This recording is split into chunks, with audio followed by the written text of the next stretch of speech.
Mamang Chahigi July Taruta, Jozangte K, Jagamada, Mahiro Hemanjit, Amade, Lintoy Ngambe, Kuki Singna, Tamtina, Hatopi, Haina, Long Riba, Taudok Asi, Chahi Ama Pazil of the Bapauba, Lengakna, Lake Drabangang, Ani Asige, Hajang Putoka, Ngam Drabanina, Tasigi Kun Marike, Ayupong Tadetaba Matamda, Hemanjit K, Aroi Bamatungam, Pangong Namukut Sindna, Pangtok Lagari Haina, Lake Draba, Fizam Hemanjit K, Apopa, Fizam Ibumobina, Media of Directly. Sawalban Takil Kolom Laikai de Leiba Fizam Ibungobi ke Mayumda Pangtokiba, Paugi Mipam Amada Mahang Angang Ania Sige Mihatka Marinena, Manipur ke Governor Anusia Wike, Chief Minister Notum Biren, Security Advisor Kuldeep Singha, Kayarak Handa Unadna Wari Sana Kray, Mihat Asiga Marilena, Mioy Mari Amasu CBI na Fagat Kray, Adubo, Laibak Tibade Ngasifauba Angang Ani Asige Tawa Yaudra Hachang Fumba Ngamdan Lady, Ngasi de Angang Ania say,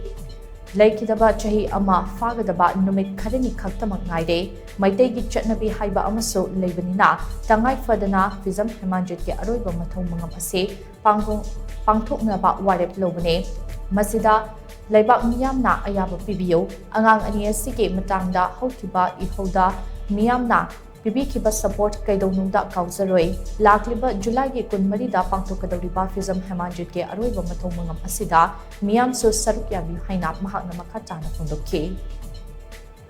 Laibu Kun Marista Moki Matomangam Pangtoksa Haina, Miam Lagi Ayabani Jari, Aduga,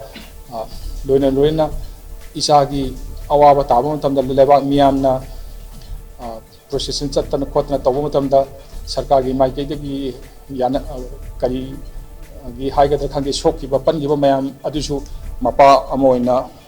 shok pan gi isina mayam ji dugi awab disu aina sok yajri masini yeng ay ha gasi kaya da tolaba maitai nu pa no haibu mayam da khandu yeng biu isa gi saru masena mau phangdana masagi mathom ngam tawbo sungam draba maitai ama oina khwaidigi ton mami haibu ai ha oire aduna leba miyamda isagi mathawangam do mathawsarki haina miyamda nijari